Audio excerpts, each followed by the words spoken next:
오늘 말씀 다니엘서 4장입니다. 다니엘서 4장 1절부터 18절까지 말씀입니다. 느부갓네살 왕은 천하에 거하는 백성들과 나라들과 각 방언하는 자에게 조서하노라.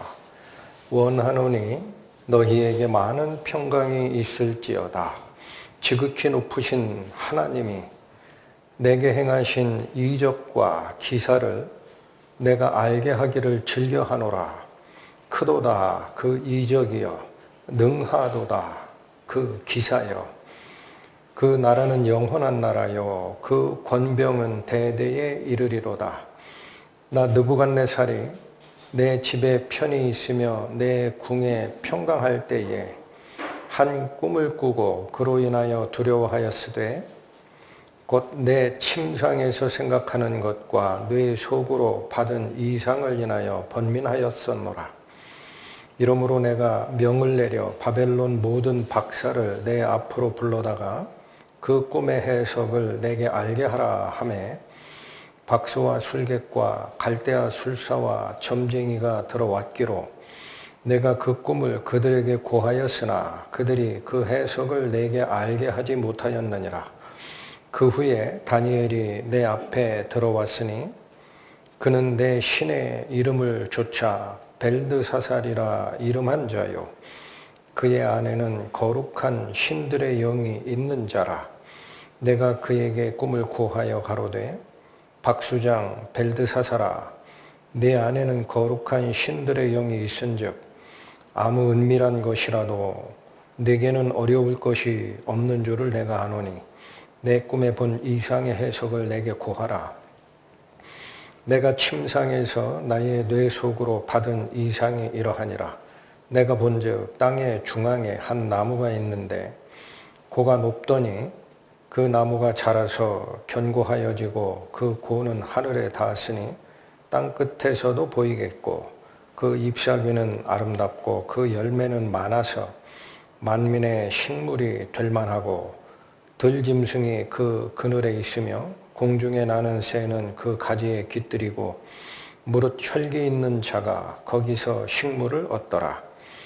내가 침상에서 뇌 속으로 받은 이상 가운데 또 본즉 한 순찰자, 한 거룩한 자가 하늘에서 내려왔는데 그가 소리질러 외쳐서 이처럼 이르기를 그 나무를 베고 그 가지를 찢고 그 잎사귀를 떨고 그 열매를 해치고 짐승들로 그 아래에서 떠나게 하고 새들을 그 가지에서 쫓아내라.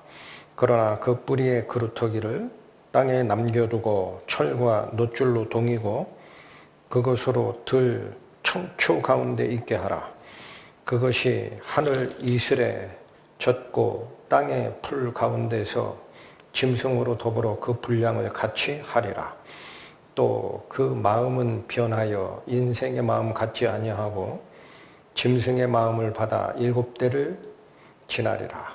이는 순찰자들의 명령대로요 거룩한 자들의 말대로니 곧 인생으로 지극히 높으신 자가 인간 나라를 다스리시며 자기의 뜻대로 그것을 누구에게든지 주시며 또 지극히 천한 자로 그 위에 세우시는 줄을 알게 하려 함이니라 하였느니라.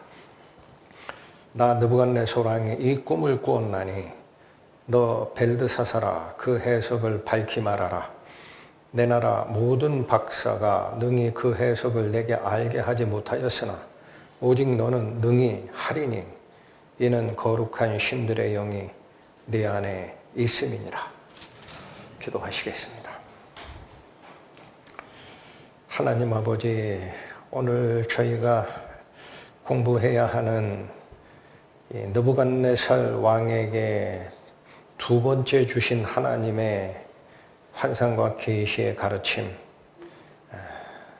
정확한 의미를 깨닫게 하시고 이 시대를 살아가는 저희 성도들이 무엇을 마음속에 새기고 또 어떻게 하나님의 구원의 능력을 체험할 수 있는지를 깨닫는 시간 될 수 있도록 저희 손을 잡아 인도하여 주옵소서. 예수님 이름으로 기도 올립니다.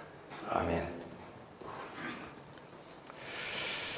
이 다니엘서에 보면 신바벨론 제국을 만들었던 느부갓네살 왕에게 하나님이 주신 꿈이 두 가지가 있습니다. 오늘은 그 두 번째 꿈 이야기인데 꿈의 내용은 간단합니다. 그러나 이걸 4장 전체가 그 내용이에요. 오늘 읽었던 이 부분은 꿈의 내용이고 다음 주에 설명드릴 것은 꿈에 대한 해석입니다. 근데 4장 전체에 참 신기하다. 하나님이 어떻게 사람에게 그런 꿈을 주고 이렇게 하시지? 여기에 집중하시면은 업되기만 하는 겁니다. 자, 이 내용의 핵심이 뭐냐라는 거예요. 이 4장에 기록된 느부갓네살이 두 번째 꾼 꿈은 첫 번째 꿨던 꿈은 그건 인류 역사에 대한 하나님의 예시였어요. 이렇게 될 거다라는 거예요. 근데 두 번째 꾼 이 꿈은 느부갓네살을 회심하게 하는 꿈입니다. 아주 개인적인 거예요. 그러니까 하나님이 이 천지 분간을 못하는 교만한 느부갓네살을 얼마나 사랑했는지를 기억하셔야 되고, 그 믿지 않는 이방 왕 하나를 회심시키기 위해서 하나님이 어떠한 기적을 베푸셨나를 기억하셔야 돼요. 그래서 이 4장의 내용 전체는 드러나는 그 꿈의 내용이 중요한 게 아니고요. 그건 몇 개 없어요. 4장에 이 기록된 이 내용의 핵심 포인트를 놓치시면 안 됩니다. 이 내용은 내용도 그렇고 형식도 그렇고 가장 완벽한 간증입니다.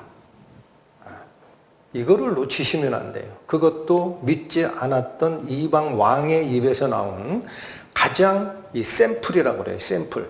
모범이 되는 간증입니다. 전체가 간증입니다. 그래서 여러분, 저는 생각할 때 간증이 뭘까라는 거예요. 우리가 간증해 보세요. 회심했던 기억이 있으면 얘기해 보세요. 그러면 남의 거를 막 본따 가지고 얘기하거나 내 마음속에서 있었던 거를 얘기하는 게 간증인 줄 착각합니다. 그게 아니라는 거예요. 오늘 이 느부갓네살의 간증의 내용을 잘 보시면 하나님의 말씀이 그 특정인에게 주어지는 사건이 있어요. 다시 잘 들으세요. 기록된 성경 말씀을 읽는 게 아니에요. 똑같이 기록된 성경 말씀이지만 그 말씀 중에 특정 말씀이 그 개인에게 직접 찌릅니다. 그래서 그게 말씀이 주어졌다라는 거예요. 이 사건이 먼저 있어요. 여기 느부갓네살의 사례에서는 꿈에서 주는 겁니다. 그땐 성경이 없으니까. 그래서 특정 말씀, 하나님의 말씀이 사람에게 주어지는 사건이 먼저 있다라는 거예요. 두 번째, 그 하나님의 말씀을 무시하고 살아가는 사람의 선택이 또 있습니다. 처음에는 그렇습니다. 그런데 이 하나님의 말씀을 무시하고 살아가던 그 사람이 하나님의 개입으로 하나님이 직접 개입하셔서 하나님이 능력이 어마어마하구나라는 걸 체험하는 사건이 있어요. 하나님은 지극히 높으신 분이시고 나는 저 땅 밑에 짐승만도 못한 죄인이구나. 이걸 체험합니다.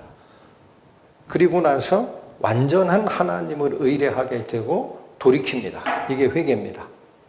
그리고 여기서 끝나질 않아요. 진정 구원받은 사람은 이 느부갓네살 왕처럼 그 사실을 온 세상에 알립니다. 입 다물고 있어. 그래도 안 됩니다. 이게 자동이에요. 자동. 녹음기 틀어놓듯이. 너 자꾸 그런 얘기하면 혼난다? 그래도 안 돼요. 여러분, 베드로가 그랬잖아요. 예수님 부활했다라는 얘기를 막 하고 돌아다니니까 대제사장들이 불러다가 협박을 했거든. 다시는 그런 얘기 하지 마라 그랬더니 내가 하나님 앞에서 하나님 말씀 듣는 게 중요한지 사람 말을 듣는 게 중요한지 생각하라 이러고 그거예요. 입을 못 막아. 그래서 이 사실을 꼭 기억하시고 느부갓네살이 체험했던 회심의 이 간증 속으로 들어가자라는 얘기입니다. 1절 갑니다. 느부갓네살 왕은 천하에 거하는 백성들과 나라들과 각 방언하는 자들에게 조소하노라. 이렇게 시작합니다. 자, 여기서 천하라는 건 하늘 아래에 있는 모든 땅이죠. 그러나 의미론적으로는 느부갓네살 왕이 다스리던 세상 전체를 얘기하는 거예요. 그러니까 느부갓네살이 이 조서, 황제의 칙령이라고 합니다. 이거를 전달할 그 영역에 해당하는 곳은 한 군데도 빼놓지 않고 다 전했다라는 뜻이에요. 그 뒤에 나오는 말은 이걸 더 자세하게 푼 겁니다. 백성과 나라들과 각 방언하는 자들에게 조서했다 그러죠. 그럼 앞에 있는 백성들이라는 건 민족 구성이에요. 느부갓네살 왕이 다스리던 신바벨론 제국에 그 영역 안에는 다양한 민족들이 있었습니다. 그 민족 구성이 히브리인이든 아람인이든 또 페르시아인이든 묻지 않았다라는 거예요. 또 나라들이라는 것은 어느 지방이냐라는 거예요. 어느 지방. 그래서 이 칙령은 당시에 이스라엘, 유다를 다스리던 시드기야 왕에게도 갔을 겁니다. 또 하나 방언하는 자리라는 것은 어떤 언어를 사용하든지 관계없다라는 거예요. 그러니까 여러분 한 이 거대한 제국을 다스리던 황제가 자기 개인적 체험을 방으로 만들어 가지고요. 야, 너 히브리어로 번역해. 응? 너 아람어로 번역해. 너는 저 페르시아로 번역해. 여긴 언어가 달아? 그럼 그 말로 번역해. 해가지고 내가 다스리는 전체에다 방을 붙여라라고 한 겁니다. 근데 이 나중에 들어보면은 이게 느부갓네살 왕이 자랑할 거예요? 창피한 거예요? 그럼요. 짐승처럼 7년 동안 지냈다라는 게 그게 자랑할 겁니까? 숨기고 싶지. 그걸 온 동네가 다 알려라. 여러분 그게 복음이에요. 예수께서 말씀하셨듯이 너희가 성령을 받으면 성령을 받고 권능을 얻으면 예루살렘과 유다와 사마리아와 어디까지? 땅끝까지 이르러 나의 증인이 되리라. 지금 그 일을 하는 거예요. 그러니까 생각이 달라지죠, 여러분. 이게 간증이라는 거예요. 못 막아요. 느부갓네살이 체험했던 그것에 대한 증언은 자기가 그 속에 창피한 게 있더라도 그냥 탁 열어버리는 거예요. 다 들어. 내가 이렇게 너희들한테 이제 할 말이 아닌데 내가 늑대처럼 됐다니까. 미쳐가지고 7년 동안 그래도 들어 하는 거예요. 2절 봅니다. 지극히 높으신 하나님이 내게 행하신 이적과 기사를 내가 알게 하기를 즐겨하노라. 자, 여기 뭐라고 하냐면 내가 경험했던 일을 알리는데 내가 주저하거나 창피하다 그래요. 나 기쁜 마음으로 한다 그래요. 그러면서 이거를 뭐라고 하느냐면 인간적인 시각에서는 창피한 겁니다. 요즘 젊은 사람들 표현으로 하면은 좀 죄송한데 쪽팔리는 일이에요. 쪽팔리는 일. 쪽팔리는 일인데 내가 기쁘게 한다. 그러면서 이걸 뭐라고 표현하느냐. 지극히 높으신 하나님이 내게 행하신 이적과 기사라는 거예요. 이 일이. 조금 더 은혜롭게 들어갑니다. 지극히 높으신이라는 이 표현이 있어요. 지극히 높으신. 이런 표현이 무슨 뜻이냐. 온 우주에서 가장 높은 통치자라는 뜻이에요. 그거보다 더 높은 존재는 없다. 그런데 이 표현이 성경 전체에서 22번 사용이 됩니다. 많이 사용되질 않아요. 하나님, 여호와, 전능자 이렇게 표현하지 온 우주에서 가장 높으신 자라는 이 지극히 높으신이라는 이 표현은 성경 전체에서 딱 22번. 그런데 다니엘서에서 반이 넘게 쓰여요. 13번이 쓰여요. 13번. 거기다가 느부갓네살 왕과 관련해서 신기하게 7번 쓰입니다. 이게 완전수잖아요. 근데 그 7번 중에 오늘 4장에서 6번이 쓰입니다. 그러면 한 번이 어디서 쓰이느냐? 바로 지난 시간에 살폈던 3장에서 한번 써줬어요. 한번 가보실까요? 3장 26절. 느부갓네살이 극렬히 타는 풀무 아구 가까이 가서 불러 가로되 지극히 높으신 하나님의 종 사드락 메삭 아벳노고야 나와서 이리로 오라. 자, 이때 썼습니다. 불 속에서 살아 털끝 하나도 다치지 않고 있는 그 모습을 딱 바라보자 느부갓네살 왕 입에서 터진 말이 뭐예요? 지극히 높으신 신이다라는 거예요. 이 말이 3장에 한 번 쓰였고 느부갓네살과 관련된 건 4장까지입니다. 여러분 5장부터는 느부갓네살이 아니에요. 그 뒤쪽 왕들이에요. 그래서 오늘 6번 쓰여서 느부갓네살과 관련된 이야기를 할 때 딱 7번이 쓰입니다. 근데 바로 오늘 이 느부갓네살의 휘심을 간증하는 여기에 마지막 6회가 딱 쓰이면서 마감을 딱 도장을 찍고 있는 그 모습이다라는. 다시 2절 보시면 지극히 높으신 하나님이 내게 행하신 이적과 기사가 있다라고 합니다. 자, 여기도 잘 의미를 새겨 들으셔야 돼요. 이 간증이라는 것은요. 간증이라는 것은 하나님께서 특정인이 있어요. 이 구원받는 사람이에요. 하나님께서 그 특정인에게 행하신 개인적인 경험이 있는 사건이 되어야 합니다. 그러니까 남의 얘기를 끄집어서 나 이래서 하나님 믿어 얘기해봐요. 소용이 없어요. 여러분, 간증은 어떤 것이다? 하나님께서 특정 개인에게 행하셨던 일이 있다라는 거예요. 그걸 그 사람이 직접 체험한 거를 선포하는 게 간증이에요. 아시겠죠? 제가 말씀드렸어요. 성경에 기록된 이 하나님을 향하여 돌아서는 이 내용을 기록한 것 중에 다니엘서 4장만큼 완전한 간증 모습이 없어요. 참 특이합니다. 은혜롭기도 하고.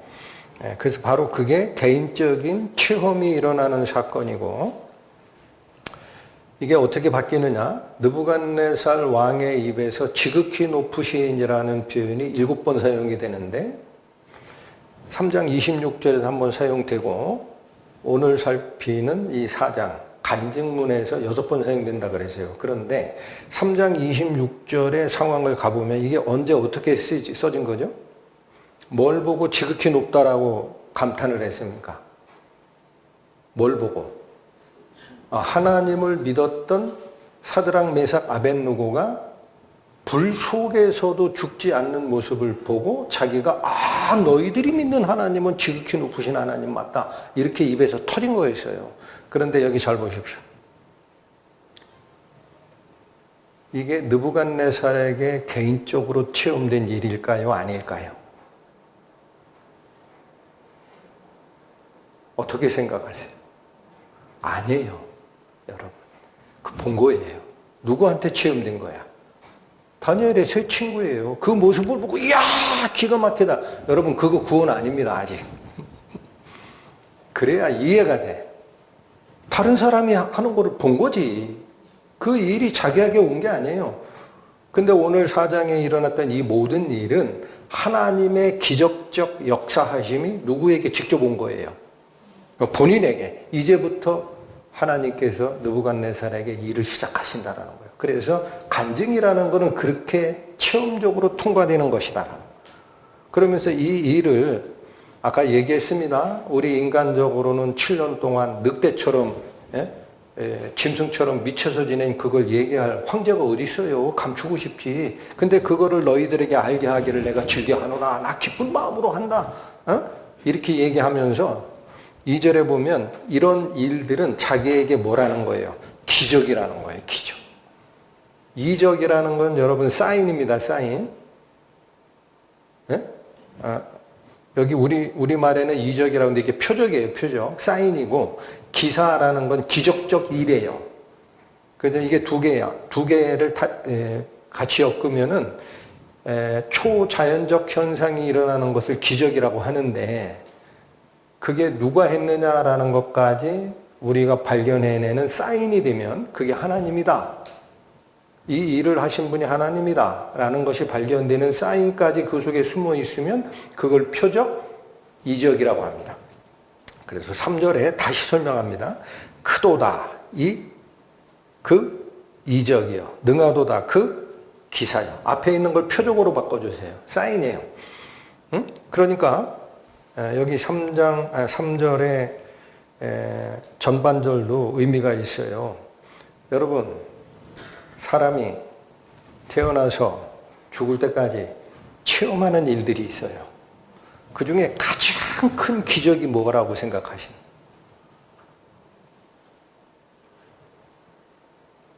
가장 큰 기적. 보이지 아니하는 하나님을 체험하는 겁니다. 여러분, 이게 가장 큰 기적입니다. 안 보이는 그분을 체험한 뒤에라야 우리가 그분을 목숨을 내놓고 믿고 갑니다. 그러니까 다른 사람들이 보기엔 정신병자라고 하죠. 저거 미쳤다. 미쳤다. 어? 좋은 쌀밥 먹고 참 정신 돌았다. 그래요. 그거 체험하지 않은 사람은 그렇게 얘기한다니까요. 그러나 이 하나님, 보이지 아니하는 하나님을 직접 체험한 경험이 있는 자들은 그게, 야, 이거 내가 하나님 믿게 된 게 기적이다 라고 얘기를 한다라는 거예요. 이해되셨습니까? 3절 다시 봅니다. 크도다 이 이적이요, 능하도다 그 기사요. 그 나라는 영원한 나라요, 그 권병은 대대에 이르리로다 하고 선언하는 게 이거예요. 자기 생각이 바뀐 거예요, 지금.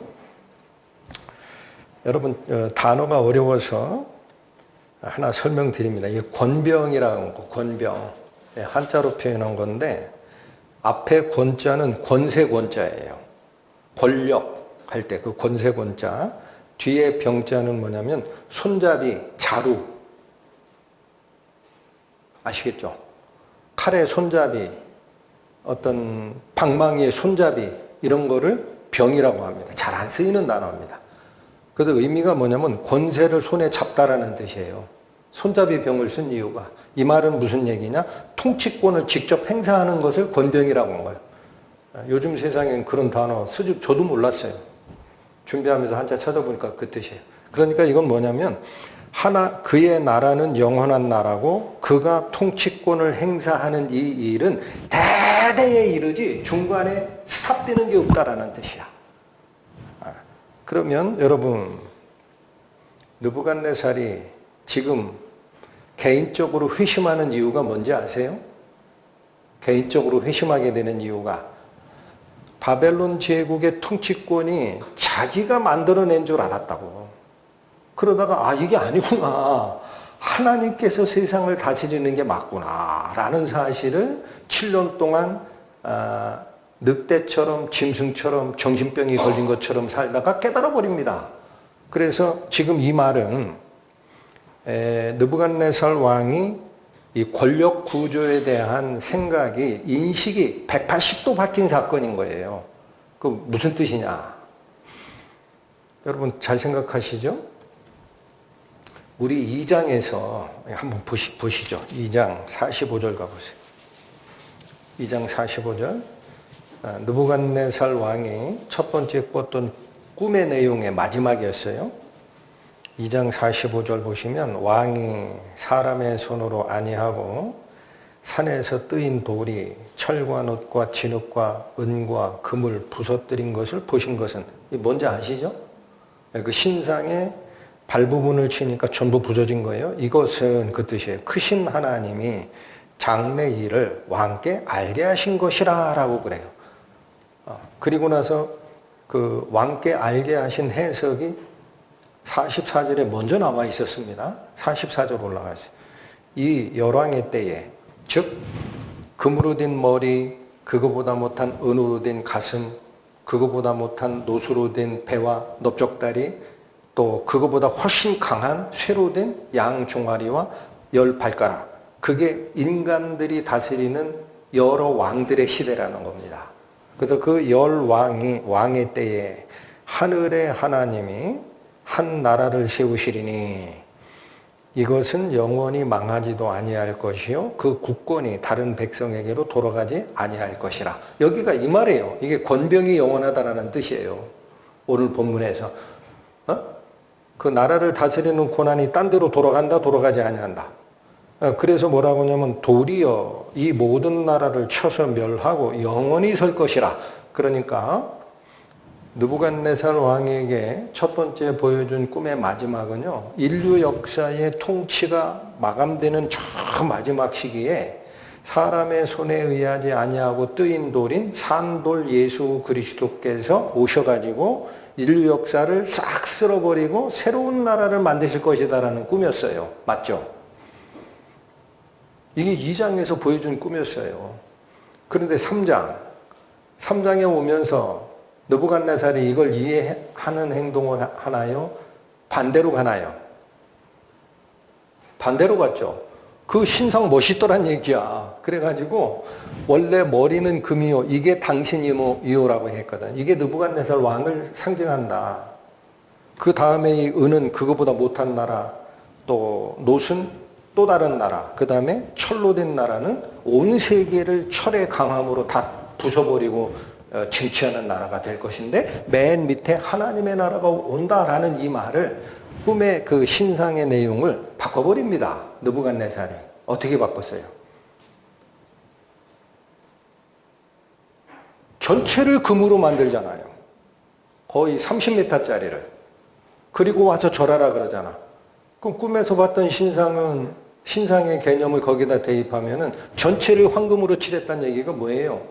하나님이 꿈에 보여준 마지막에 하나님 나라 그거 아니고, 금은 느부갓네살 왕 당신이오라고 했으니까 나의 영광이 끝까지 갈 거야 라는 거예요. 자, 이런 게 성경을 읽어 나가시면서 정리해야 하는 부분입니다. 느부갓네살 왕의 머릿속에 2장의 꿈의 해석이 있었지만 그걸 인정했다? 아니다. 내 영광이 끝까지 가리라라고 반항했다. 반항했죠. 이걸 보셔야 돼요. 그런데 오늘은 어떻단 얘기예요? 3절 하반절 다시 보십니다. 3절 하반절. 그 나라는 영원할 것이요 그 권병은 대대에 이르리로다. 어느 나라가 영원히 간다? 하나님의 나라가. 그죠? 이거 180도로 바뀌었네 라는 거예요. 180도로. 그래서 여러분,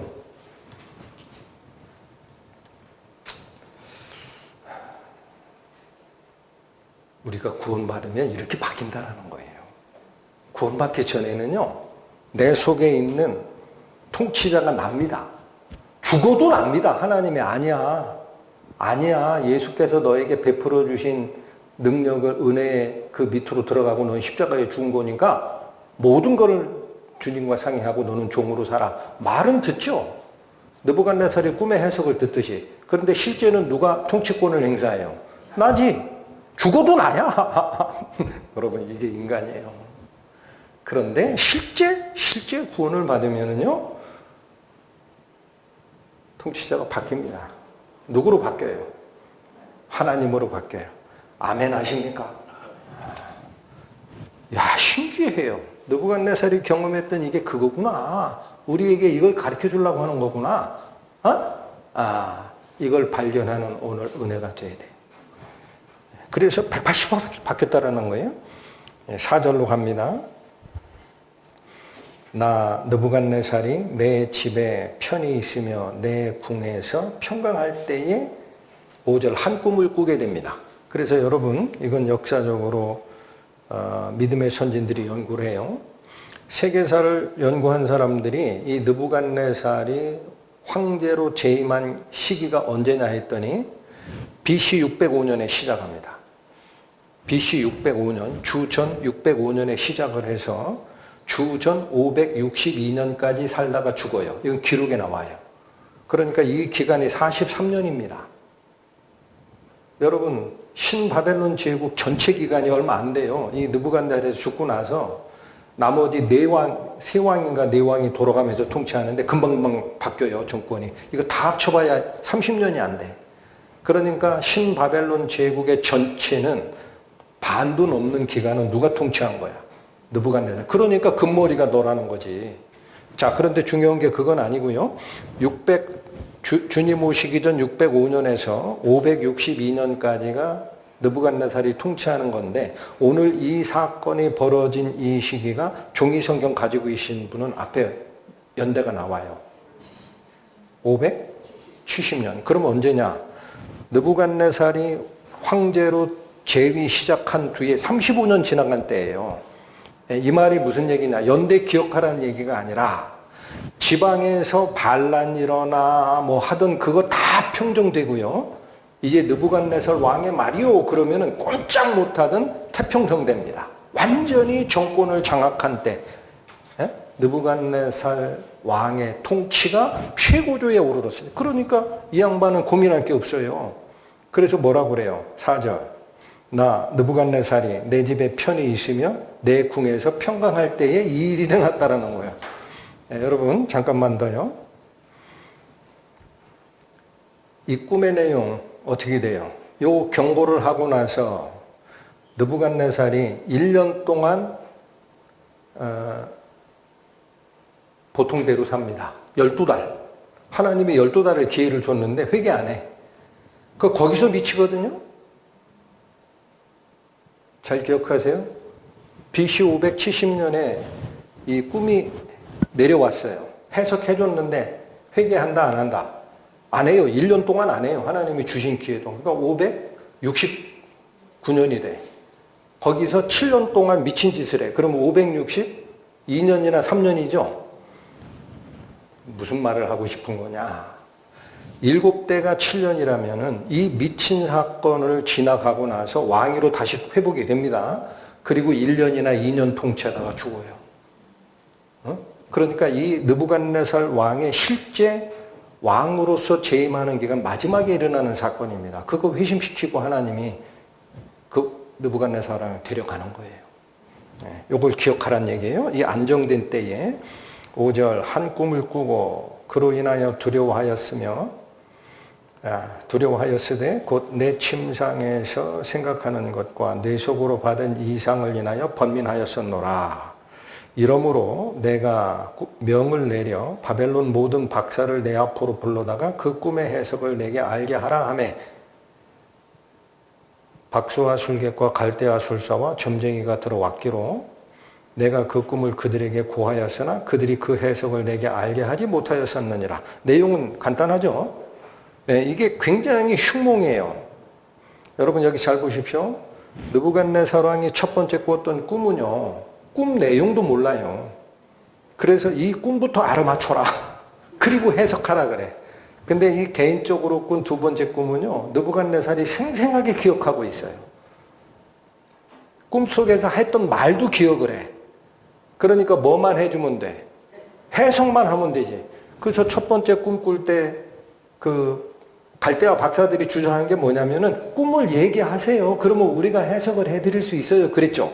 근데 지금은 다 얘기했는데 왜 해석을 못해? 하나님께서 감춰놓은 비밀은 다니엘의 입에서 나가야 되기 때문에 모르는 거예요. 이거 해석 백날 평생을 연구한 꿈 해몽가들 다 들여다 했더니 이해를 했다? 못 했다? 못했다. 자, 그래서 8절 그 후에 다니엘이 내 앞에 들어오니. 그래서 여기 보십시오. 다니엘이 늦게 온 이유는 뭘까? 몰라요. 바빠서 늦게 왔을 수도 있어. 근데 이게 이 사건을 드라마틱하게 만들어준다는 거예요. 꿈을 알려줬는데도 꿈의 해석과 점성술과 각종 점치는 것에 도사였던 그 많은 갈대아 사람들이 한 사람도 해석을 안 해놓고 나서 마지막에 누가 등장해요? 바벨론이 짜잔 하고 등장합니다. 여기서 해석이 된다는 거예요. 그 바벨론이 맨 뒤에 들어오는 것은 이유는 알 수 없으나 제가 보기엔 하나님의 영광을 드라마틱하게 만들어내는 장면이 된다는 거예요. 8절 보십니다. 그 후에 다니엘이 내 앞에 들어왔으니 그는 내 신의 이름을 조차 벨드사살이라 이름한 자요 그의 안에는 거룩한 신들의 영이 있는 자라. 내가 그에게 꿈을 구하여 가로되 박수장 벨드사살아 네 안에는 거룩한 신들의 영이 있은즉 아무 은밀한 것이라도 내게는 어려울 것이 없는 줄을 내가 아노니 내 꿈에 본 이상의 해석을 내게 구하라. 자, 여기 다니엘을 부르는 말이 있어요. 벨드사사라라고 부르죠. 근데 여러분 벨드사살이 무슨 뜻이었어요? 다니엘은 무슨 뜻이라 그랬어요? 하나님께서 심판자이시다라는 거예요. 모든 기준은 하나님께 있다. 근데 그거를 이름을 뭘로 바꿔버렸어요? 벨드사살. 이게 무슨 뜻이에요? 그 당시 바벨론 제국이 섬겼던 최고신의 이름이에요. 마르둑이라고도 하고 벨이라고도 해요. 벨이 그의 생명을 보호할 것이다 라고 바꿔버렸어.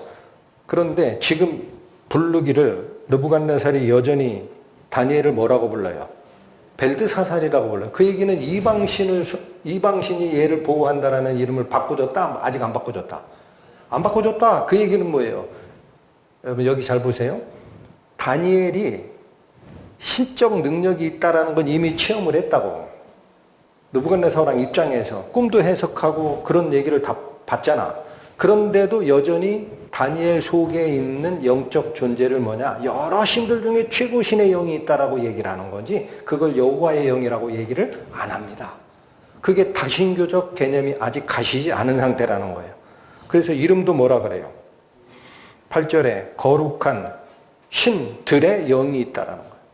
복수입니까? 단수입니까? 신들. 여호와 하나님이라는 말을 해요? 안 해요? 안 하죠? 그러니까 느부갓네살 왕 속에는 자기가 섬겼던 여러 신들 중에 여호와는 그 신들 중에 하나라는 개념이에요. 9절도 그래요. 거룩한 신들의 영이 있은 적이 해석을 할 수 있도록 너 한번 해봐라 라고 얘기를 합니다. 자, 이게 여기 잘 보셔야 됩니다. 느부갓네살이 회개하기 전에 이 상태였던 거예요. 그런데 다 끝나고 나서는 신들의 영이라 이런 표현을 안 합니다. 여러분 37절 한번 가보세요.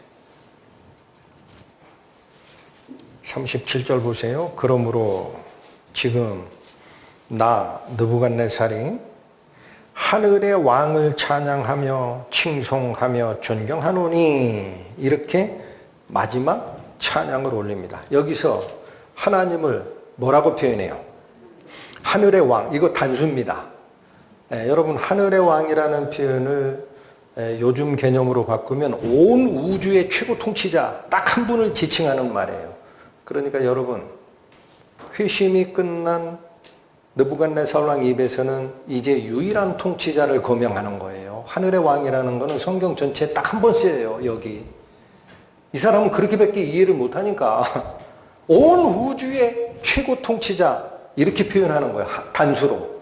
그래서 여러분 여기도 중요합니다. 느부갓네살 왕이 회심 전에는 신에게 의지하는 이 사고의 중심이 여러 신들 중에 최고 신의 능력을 구하는 거예요. 그런데 다 경험하고 나서는 뭐예요? 여러 신 필요 없다. 하늘의 왕, 온 우주의 최고 통치자가 하나님이야. 이 이야기를 하고 있죠. 그러니까 다신교적 생각에서 어디로 바뀌어진 겁니까? 유일신, 딱 하나만 지칭하는 개념으로. 이해되셨습니까? 그게 구원받은 후에 바뀌는 겁니다. 구원받은 후에 바뀌는 모습이다. 그래서 저는 오늘 이 말씀 준비하면서도 요즘에 WCC니 WEA니 뭐 해가지고 종교통합운동 하는데 한국 목사님들이 막 대회를 유치하고 그러더라고. 정신없는 짓이에요. 이 신도 되고 이 신도 되고 이 길도 되고 저 길도 되고 불교도 좋고 유교도 좋고 무슬림도 좋고 힌두교도 좋고 예수도 좋고 유대교도 좋아요? 다 합쳐서 그냥 구원의 길로 가요? 반대로 가잖아요. 이방인도. 보시란 말이에요. 신들의 영이라고 얘기했던 다신교적 개념의 느부갓네살이 정확한 회심이 끝나고 나서는 한 번만 딱 거명하더라. 그래서 여러분 올바른 복음은요 여러 방법을 짬뽕하는 게 아닙니다. 내가 생각하는 여러 가지 방법들 중에 유일한 한 방법을 발견하는 거예요. 유일한 권위, 유일한 절대자, 유일한 방법. 할렐루야. 그래서 제가 말씀드렸어요. 다니엘 4장의 느부갓네살의 이 사례는 완벽한 간증의 형식과 내용을 담고 있다. 맞죠? 갑니다. 이렇게 부탁을 했더니 10절. 내가 침상에서 나의 뇌 속으로 받은 이상은 이러하니라. 이제 알려줍니다. 꿈을 기억하고 있는 거예요. 내가 본즉 땅의 중앙에 한 나무가 있는데 고가 높더니 높이가 엄청 높았는데 그 뜻입니다.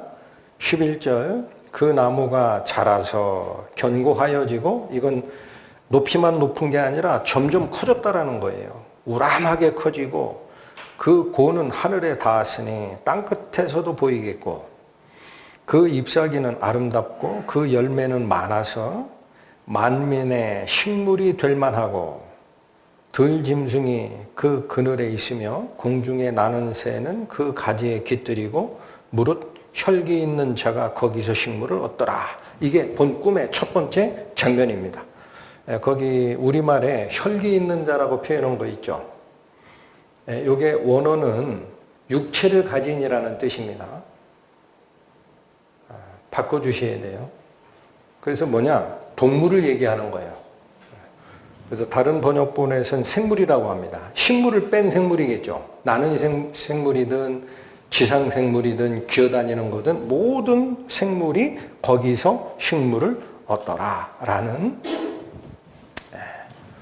이 어마어마하게 큰 나무를 본 겁니다. 그럼 여기 우리 하나 확인하고 갈 게 있어요. 이 나무의 존재가 뭡니까? 네? 다니엘이 해석해냈죠? 22절 먼저 가보십니다. 왕이여 이 나무는 곧 누구라?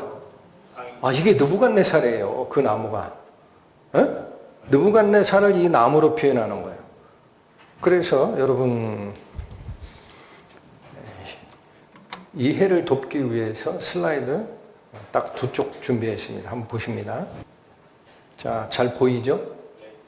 지금 이게 성경 다니엘서 4장 12절의 내용입니다. 그 잎사귀는 아름답고 감상들 하시죠?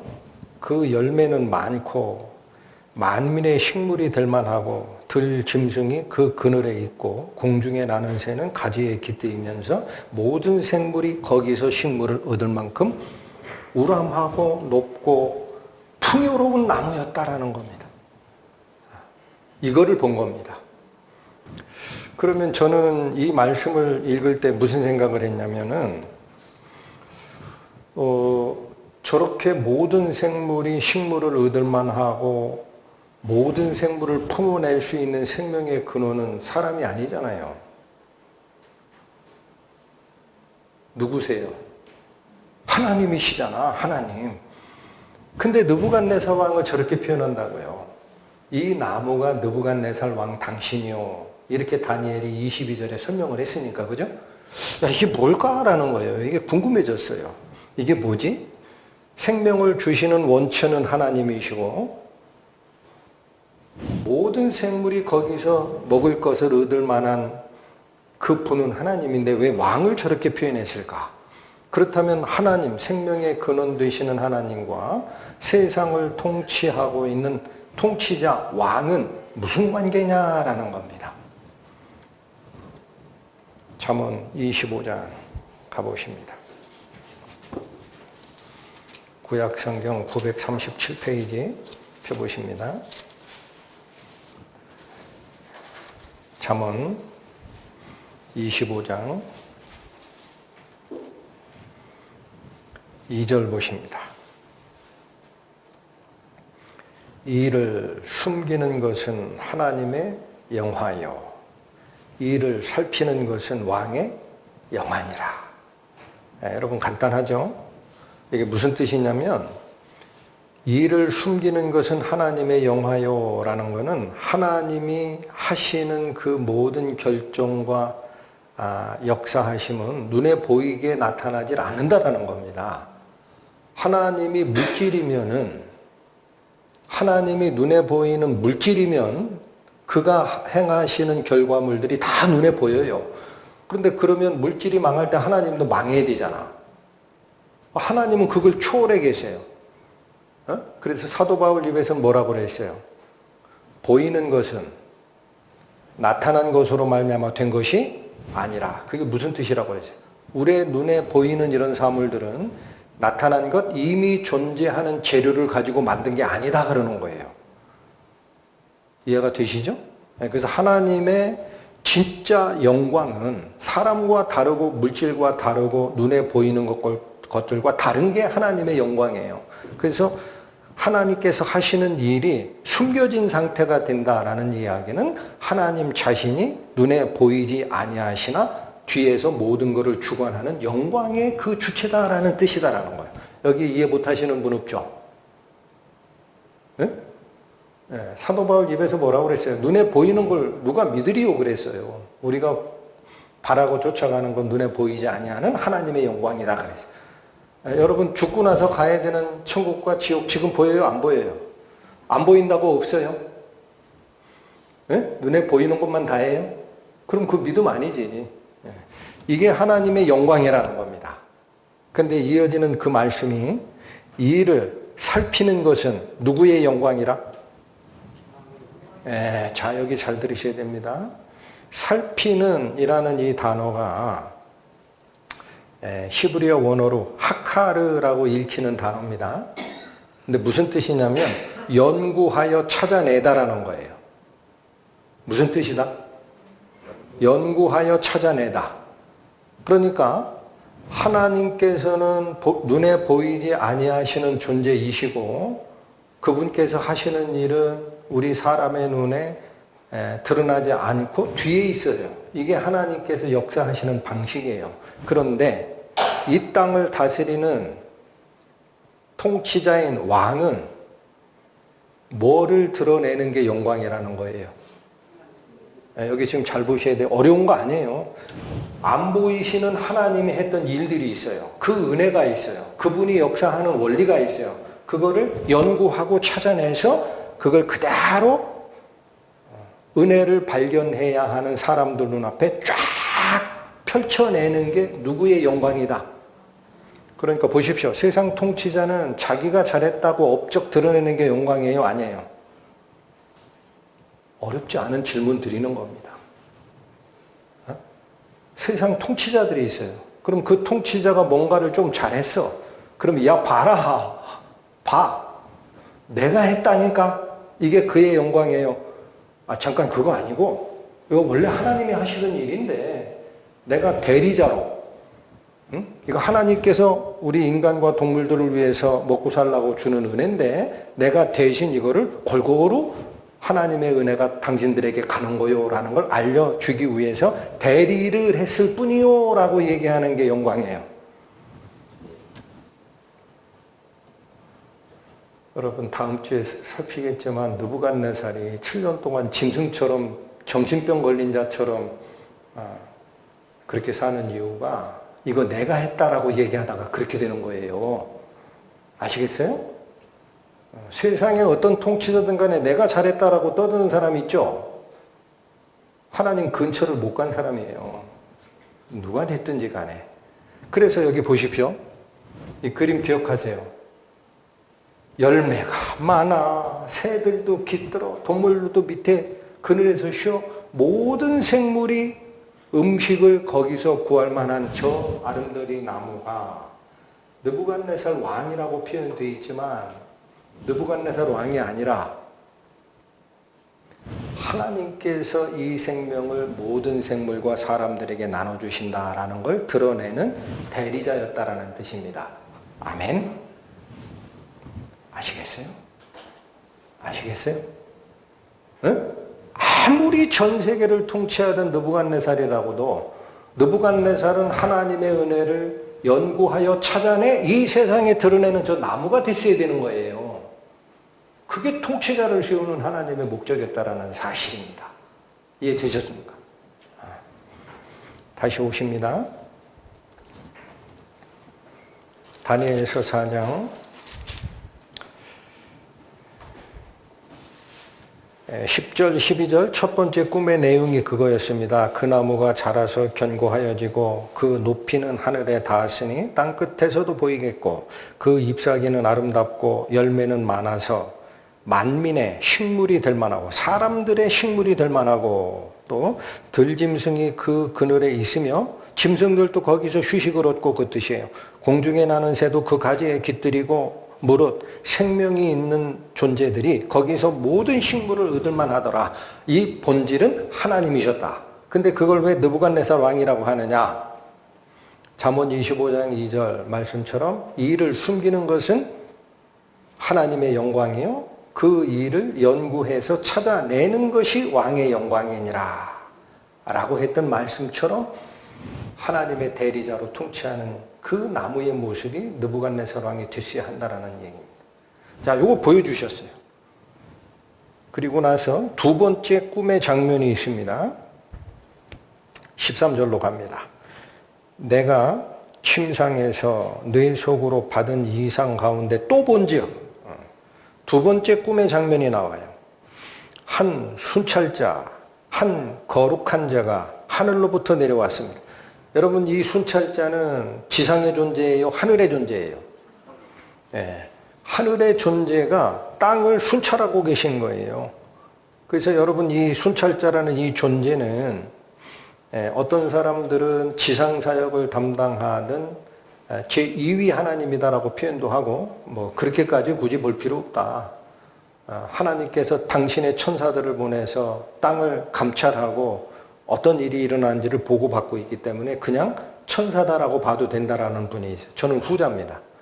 왜냐하면 여기서는 한 순찰자, 한 거룩한 자라고 나오는데 나중에 느부갓네살 입에서 표현하는 17절 가보면은 하나가 아니라 복수를 쓴단 말이에요. 이는 순찰자들의 명령대로요. 그렇죠?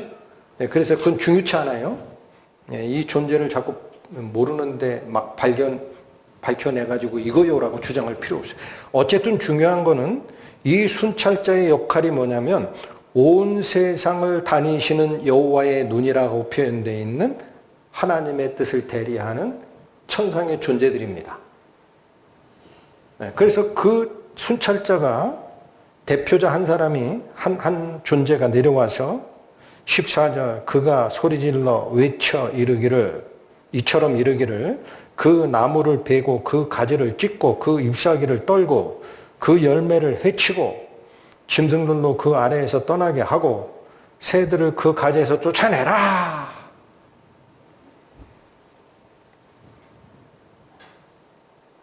나무가 어떻게 된다고요? 네? 베어집니다. 나무를 베고 가지는 찍어버리고 잎사귀는 떨어지고 열매는 없어지고 짐승들을 새들을 거기서 딴 데로 쫓아내라. 여기선 더 이상 너희들이 생명을 얻고 쉴 수 있는 장소가 아니게 된다라는 겁니다. 그러면서 15절 완전히 뿌리채 뽑는 게 아니에요. 그러나 그 뿌리에 무엇은 그루터기를 땅에 남겨두고 철과 놋줄로 동이고 그것으로 들 청초 가운데 있게 하라. 들풀 사이에 그냥 놔두란 얘기야. 그루터기는 뽑지 말고 그것이 하늘 이슬에 젖고 땅의 풀 가운데서 짐승과 더불어 그 분량을 같이 하리라. 그 분량이 7대예요. 여러분 다시 보세요. 그 나무가 뭐라 그랬어요? 해석하는 다니엘의 입에서 뭐라 그랬어요? 느부갓네살이라는 거. 베어졌다는 건 뭐예요? 하나님의 대리자, 세상에 하나님의 생명의 은혜를 전달해야 하는 왕의 지위에서 내려오는 겁니다. 그런데 신기한 게 있어요. 뿌리를 뽑아라, 뿌리를 뽑지 마라.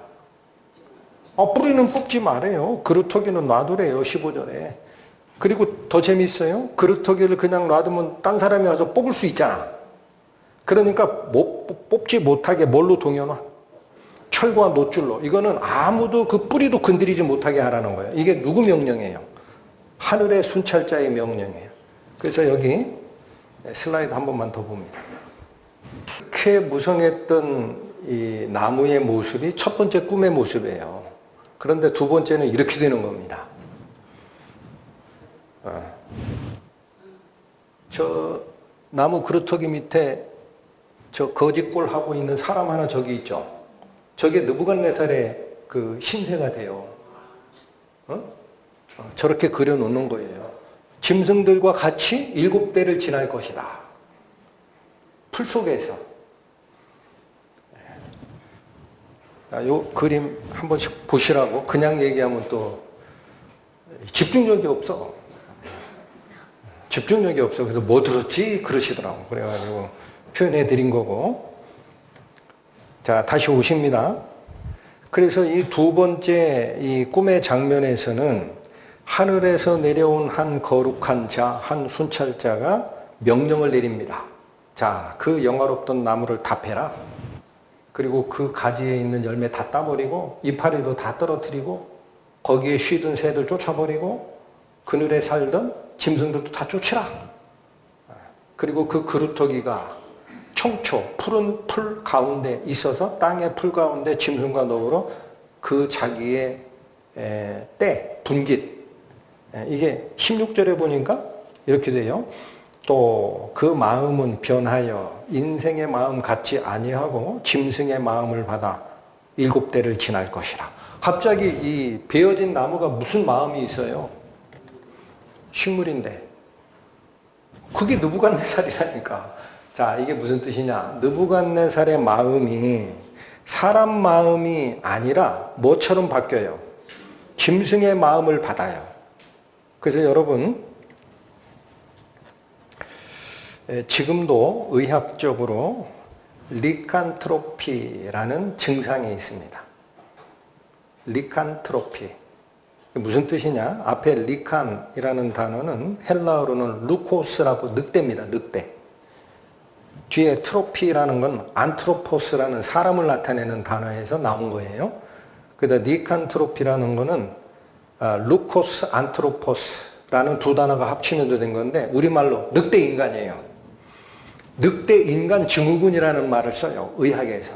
리칸트로피가 그 뜻이에요. 그 무슨 소린가 했더니 자기 자신이 동물로 변했다라고 생각하고 그렇게 행동하는 증상이 있어요. 이게 일종의 정신병이에요. 네? 그래서 느부갓네살이 정신이 사람의 정신에도 뭐로 바뀌어요? 리칸트로피 현상이 일어난다라는 거예요. 그래서 미친 사람, 미친 짐승처럼 돼가지고 자기가 풀 뜯어먹고 짐승들하고 같이 살아요. 몇 년, 얼마를? 7대, 7년 동안을. 자, 근데 중요한 거는 이제 생각을 돌려보십시오. 그렇게 늑대 인간 증후군, 리칸트로피 현상을 7년 동안 알았으면은 황제 자리에 놔뒀겠어요? 사람들이 쫓아냈겠어요? 미쳤구나. 이 양반이 내려오라고 해. 쫓아냈죠? 그러면 이 사람이 다시 황제의 자리에 올라간다는 건 가능해요? 안 가능해요? 아소 그러지, 아소.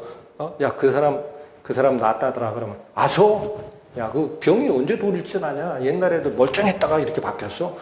황제가 될 가능성이 있어요? 없어요? 없어요. 그런데 하늘의 순찰자가 아까 뭐를 명했어요? 나무를 베어버리되 그루터기는 보존하라.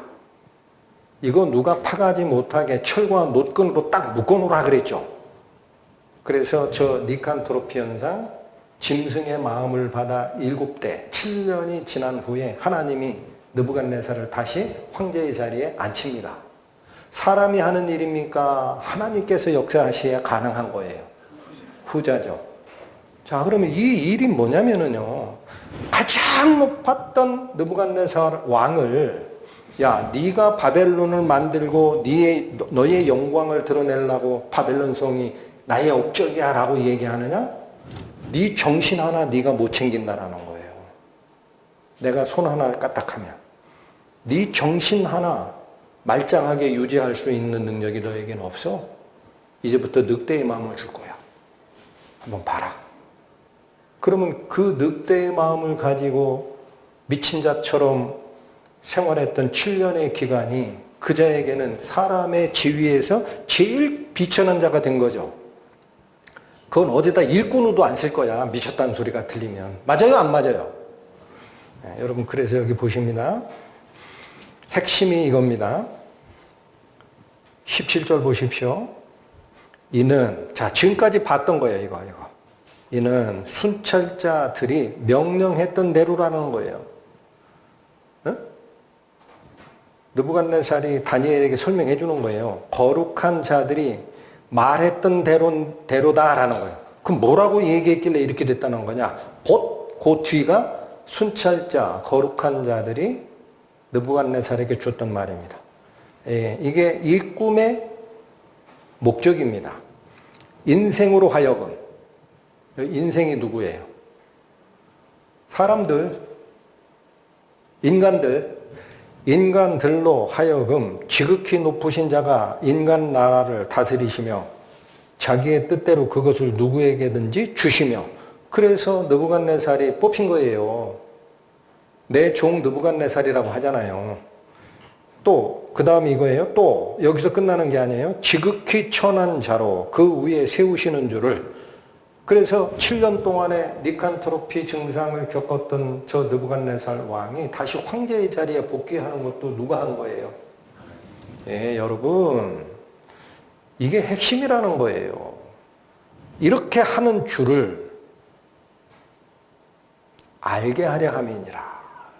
여러분, 그래서 이 두 번째, 느부갓네살이 자기 개인적 운명에 대해서 꾸었던 이 꿈과 회복의 이 역사는 가장 높은 전 세계의 통치자라도 하나님 한번 손 까딱하면 내려오게 돼 있는 거고, 평민보다 못한, 못 배운 자보다 못한 정신이 잊어버린 늑대 인간 증후군을 앓고 있는 그 가장 천한 자라 하더라도 하나님이 정신을 딱 돌아오게 해서 다시 원위치로 앉을 수 있는 능력이 누구에게 있다? 하나님께 있다라는 것을 어떻게 하려고? 사람들로 알게 하려 함이라. 인생들로 알게 하려 함이라.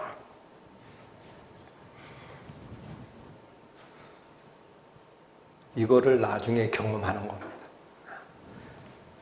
그래서 거기 18절에 이제 느부갓네살이 내가 이런 꿈을 꿨으니 벨드사사라 해석을 나에게 얘기해봐라. 모든 박사가 이 해석을 몰랐는데 너만은 거룩한 신들의 영이 네 속에 있으니 충분히 해석이 가능할 줄 아노라 라고 얘기했던 겁니다.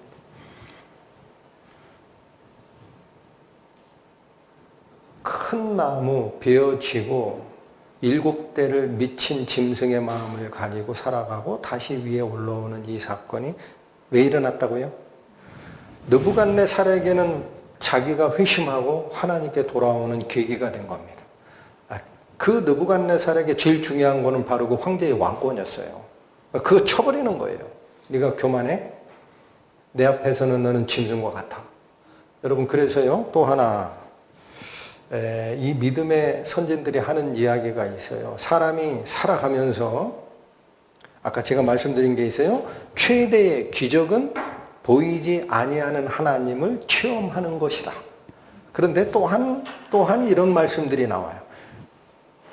내가 태어나서 죽을 때까지 또 인간 모두에게 가장 위대한 발견이 뭘까?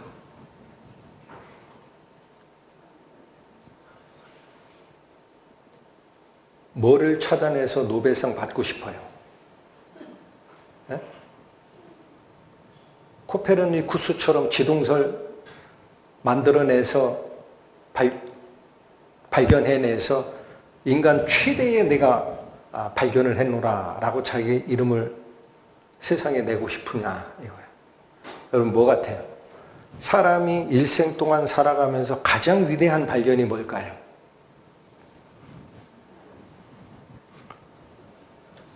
내가 죄인이라는 것을 발견하는 겁니다. 에? 다음 주에 살필 게 그거예요.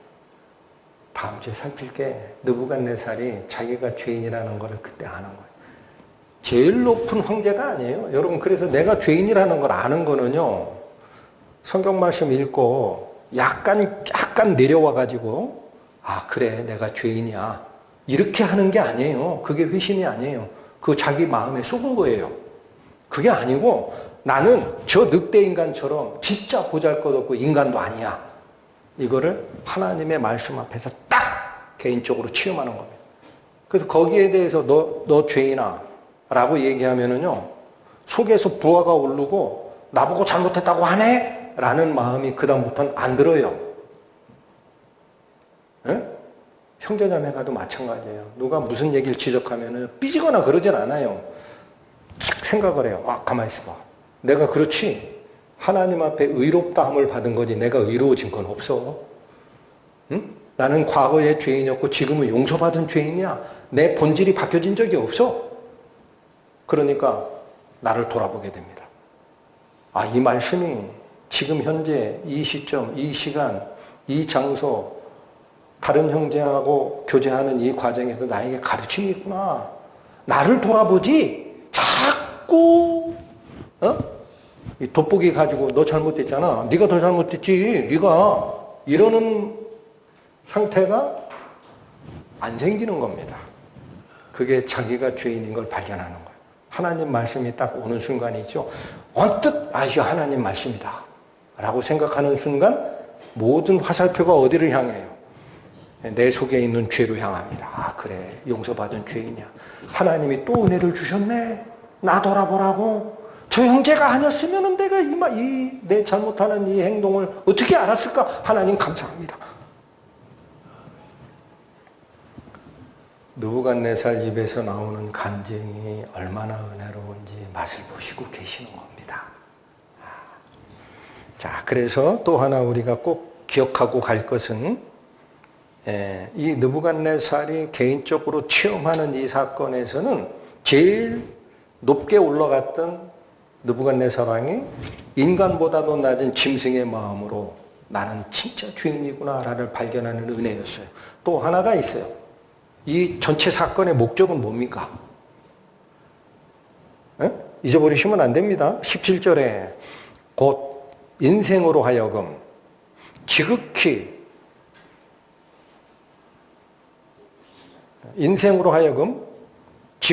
높으신 자가 인간 나라를 다스린다라는 사실. 그래서 자기가 원하는 자를 왕에 앉히기도 하고 내려오게도 하고 가장 천한 자라 하더라도 하나님께서 필요하시면 그 자리에 앉히는 능력이 있음을 모든 사람들에게 알게 하려 함이라. 이 말씀은 지금도 살아서 이 세상을 움직이십니다. 할렐루야. 기도하시고 마치겠습니다. 하나님 아버지, 저희는 오늘 세상의 통치 권력의 정점에 있어서 하나님의 말씀을 들었으나 자기의 왕국이 영원하기를 바랬던 교만했던 느부갓네살이 하나님의 은혜로운 손길에 의해 인간보다 못한 짐승의 상태까지 떨어지는 경험을 하고 하나님께서 모든 것을 주관하시는 은혜의 주권자이심을 선언하는 간증의 은혜 속에 들어갔었습니다. 이 말씀들이 느부갓네살 개인의 경험으로 끝이지 않고 지금 현대를 살아가는 저희들에게 금과 옥조가 되고 겪어가는 그 모든 신앙생활 속에서 자기를 비치는 빛으로 임하기를 원하오니 남은 시간도 저희 손을 잡아 인도하여 주옵소서. 예수님 이름으로 기도 올립니다. 아멘.